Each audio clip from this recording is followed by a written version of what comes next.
Ini kira-kira bagaimana nih wafat Abdullah, ya kan, penggantinya siapa, ya kan? Ternyata smooth sekali, mulus sekali pergantian dari Abdullah ke Salman, sehingga belum jadwalnya, begitu, ya kan? Tapi nggak tahu kalau Allah takdirkan Raja Salman yang wafat, ya kan?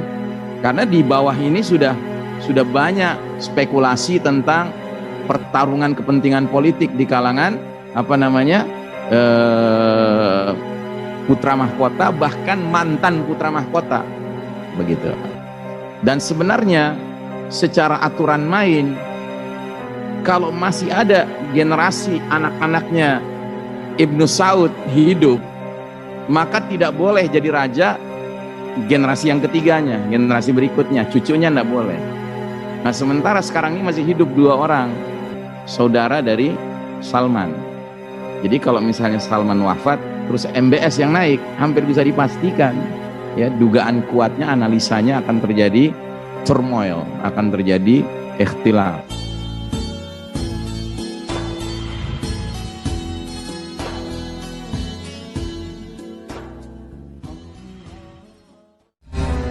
Implikasi dari sikap MBS yang menolak hadis-hadis kecuali yang mutawatir, ya kan? Implikasinya bagaimana?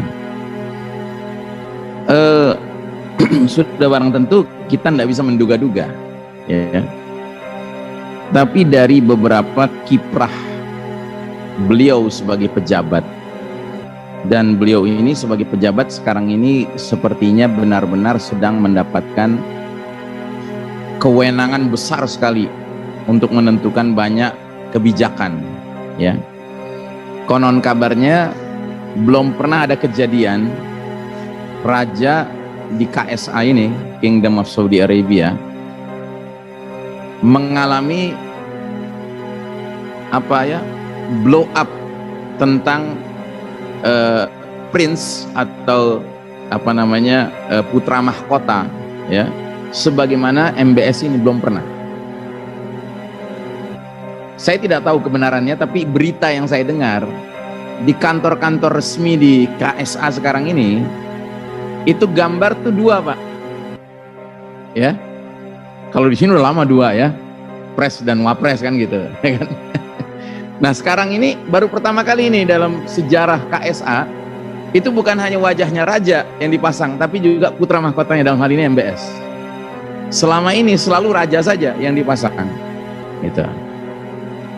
Jadi kalau bicara implikasi, ya kita nggak bisa memastikan apa implikasinya, tapi dari apa-apa yang kebijakan yang sudah dia ambil belakangan ini, termasuk misalnya membolehkan konser musik, membolehkan muda-mudinya joget-joget, ya kan, mengikuti hingar-bingar musik sambil mendatangkan penyanyi dari barat, ya kan, rapper dari barat, ya kan, termasuk membuka pantai di mana kaum wanitanya, wanita Arab Saudi itu boleh pakai bikini, ya kan.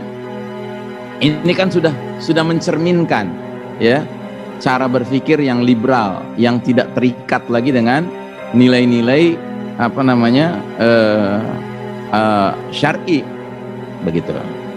Nah, pertanyaan berikutnya tadi seingat saya dikaitkan dengan bagaimana dengan peranan para ulama, begitu. Ya, kira-kira begitu, ya. Ya, justru ini masalahnya.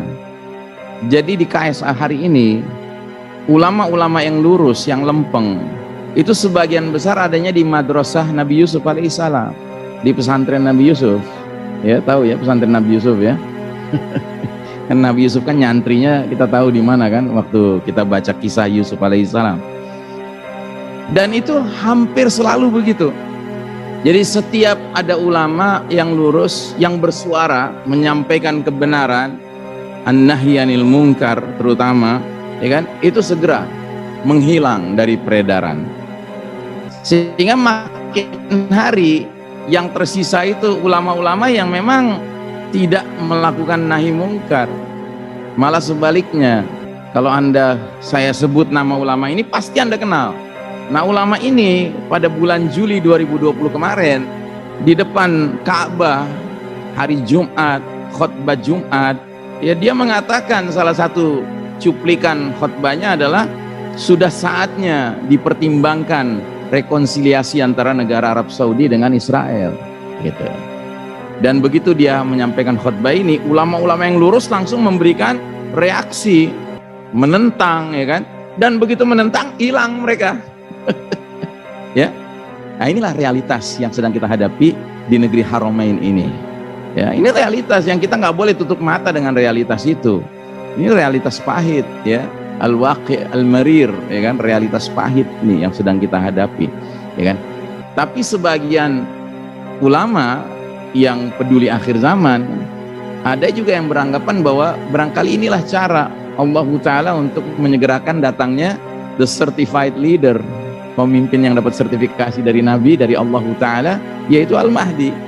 Ya, Al-Mahdi itu akan datang pada saat terjadi ikhtilaf, kekacauan, kan begitu bunyi hadisnya, yakunu ikhtilafun inda mauti khalifah, akan terjadi kekacauan saat matinya seorang pemimpin. Lalu laki-laki ini akan lari dari Madinah ke Mekah, ya karena kacau situasi, ya. Nah, wallahu a'lam bishawab. Ya, kita tidak tahu, yang pasti memang salah satu bagian penting dari kita mengamati alamatus sa'ah adalah mengamati perkembangan di Haramain. Itu penting sekali, ya. Bahkan selalu dikatakan setiap raja wafat kita harus pantau. Kalau wafatnya menyebabkan timbulnya political chaos, ya kan, kegoncangan politik, ya kan, itu potensial mungkin jadwal Al-Mahdi muncul sudah dekat.